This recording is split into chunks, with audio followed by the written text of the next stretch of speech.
आपण काल जी चेंबूरमध्ये घटना घडली अर्थात दुर्दैवी आहेच, पण आपण साधारणपणे पाहिलं असेल मुंबईमध्ये असेल, महाराष्ट्रामध्ये असेल, संपूर्ण देशामध्ये गेल्या 1-1.5 वर्षात आपण अनेक बातम्या अशा पाहतो कुठे मेट्रोची स्लॅब कोसळून खालती कोणीतरी चिरडलं गेलेलं आहे, कोणी गाडी चालवत असताना रिव्हर्समध्ये गेलं आणि बॅरिकेड नसताना कुठच्या तरी खड्ड्यात पडून गेलेलं आहे.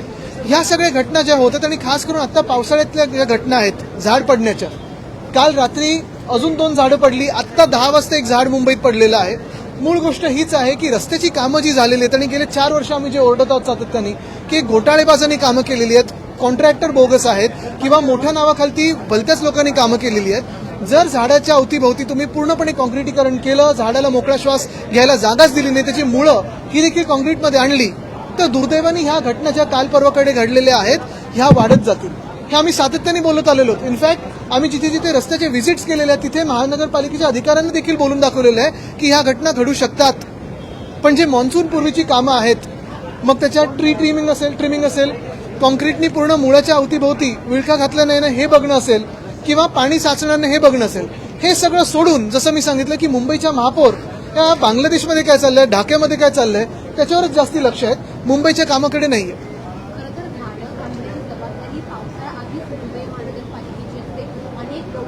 ट्री ट्रिमिंगचं असेल, नालेसफाईचं असेल, अनेक आमदार सातत्याने बोलत आहेत, आम्ही देखील बोलत आहोत.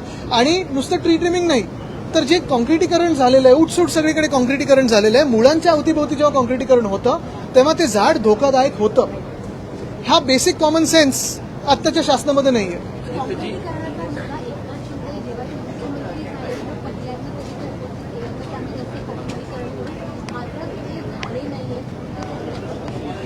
बेसिक गोष्ट अशी की त्यांचीच मुळं कुठच्या पक्षात आहेत ही खोलपर्यंत गेलीच नाही आहेत, नुसतं पैशांमध्ये बुडलेली आहेत.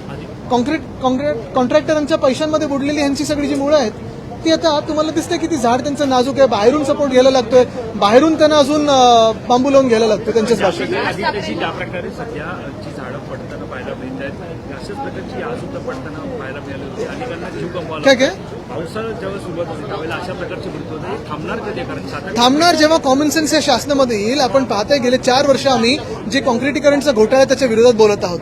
आता पण जर पाहिलं तर सर्रासपणे सगळीकडे कॉन्क्रिटीकरण चालू आहे. रस्त्याचं कॉन्क्रिटीकरण एका बाजूला, पण जेव्हा तुम्ही फुटपाथ किंवा रस्त्याच्या अवतीभोवती जेव्हा झाडं असतात आणि त्या मुळांच्या तिथे तुम्ही जेव्हा कॉन्क्रिटीकरण करता तेव्हा ती झाडं नाजूक होतात. अनेक ठिकाणी आपण पाहिलं असेल, परवा पण मी वरळीत एक चक्कर मारत होतो, त्या 2 झाडांना देखील मी पॉईंट आउट करून दिलेलं आहे की अरे बाबा तुम्ही हे करताय पण ह्या झाडांना तर वाचवा, त्यांची मुळंच बाहेर आली आहेत आणि मग ते वाकायला लागलीत झाडं.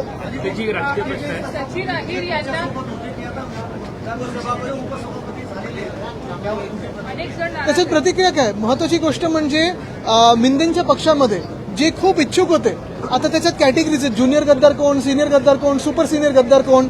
आता मिंदेंच्या टोळीमध्ये जे कोणी पळून गेले होते ते आता विचारतात आम्हाला कधी काय मिळणार.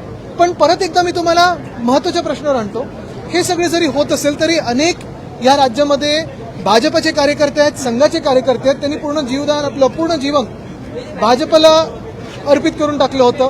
घरदार सोडून प्रचार करणं असेल, त्यांच्यासाठी निवडणुकीत काम करणं असेल, ते लोक भाजपची एवढी सत्ता असताना ह्या पदांवर कधी बसणार? म्हणजे आता तर तिसऱ्या पक्षातून आले. असं म्हटलं जातं की वरळीमध्ये आता थेट लढत होईल कारण सचिन यांचा शिवसेनेमध्ये प्रवेश. अरे यावरती मत काय? कारण माझं मत बिलकुल नाही. आमचं काम आहे आणि काम बोलतं. आमचं सगळी जी कामं आहेत ती वरळीकरांना माहिती आहे. विचारा.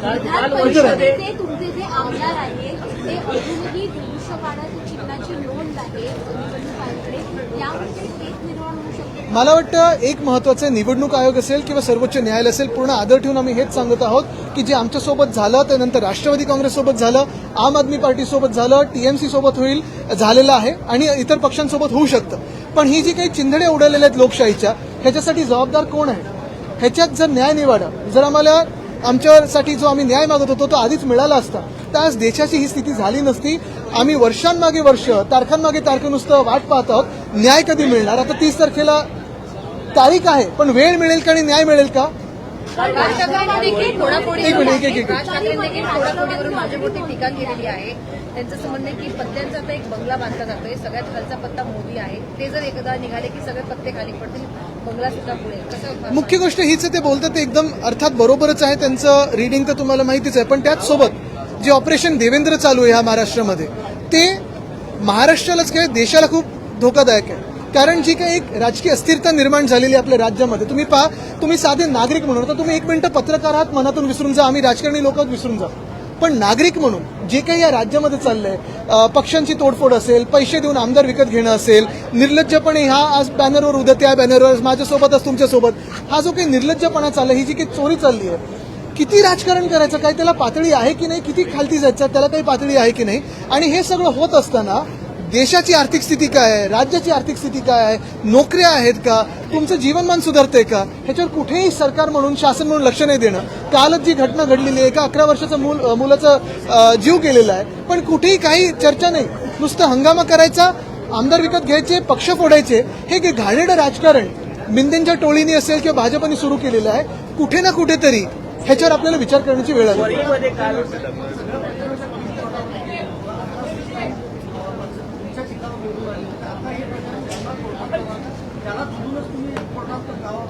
आता 30 तारखेची वेळ तर बघा, आता थोडी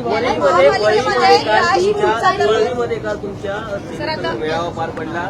सुनील शिंदे होते, किशोरी पेडणेकर होत्या, जवळपास 500 अधिक कार्यकर्ते होते, पण काही कार्यकर्ते सचिन अहिरेंसोबत जातील देखील आता बोललं जातंय. कसं पुनर्बांधणी वळीची करणार? अरे बोललं तर त्याच्यावर आमचे लक्ष नाहीये.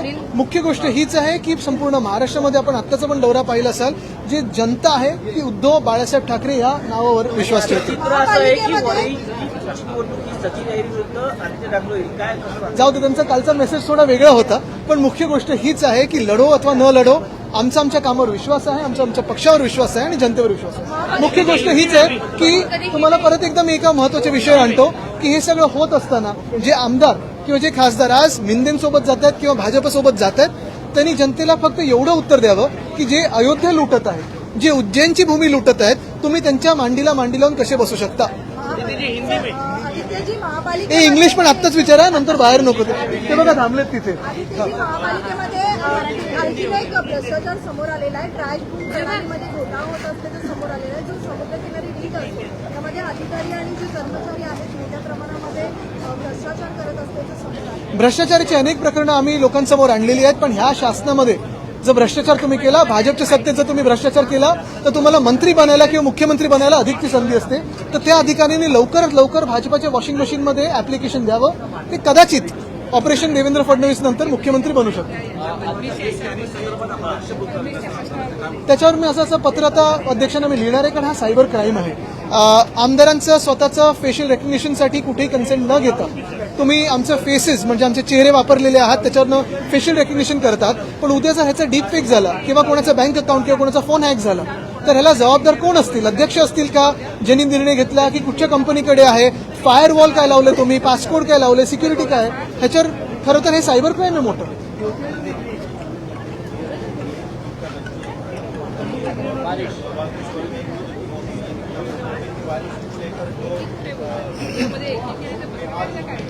ऐसे नहीं कि मुंबई में पहली बार बरसात हो रही है, लेकिन पहली बार एक ऐसा शासन बीएमसी में बैठा हुआ है पिछले बहुत सालों के बाद जिसको मुंबई की चिंता नहीं है, लेकिन ढाका में क्या हो रहा है, बांग्लादेश में क्या हो रहा है, उस पर ही ज्यादा नजर हमारी महापौर साहिबा की है. और यही बात दुर्भाग्यपूर्ण है कि वो हम जो पहले से बताते आए थे, हमारे जो एक्सपीरियंस है उनसे बताते आ रहे थे, कोई ना कोई तो सीख ले.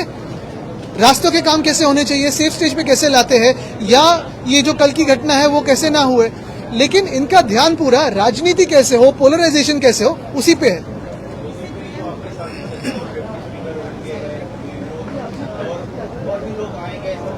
बिल्कुल, जिसको जिसको भाजपा का अयोध्या की लूट और उज्जैन की जो भूमि की लूट है वो मान्य है, वो भाजपा और मिंदे के साथ जाए, क्योंकि जो हिंदुत्व के खिलाफ है वही तो भाजपा के साथ आज जा रहा है.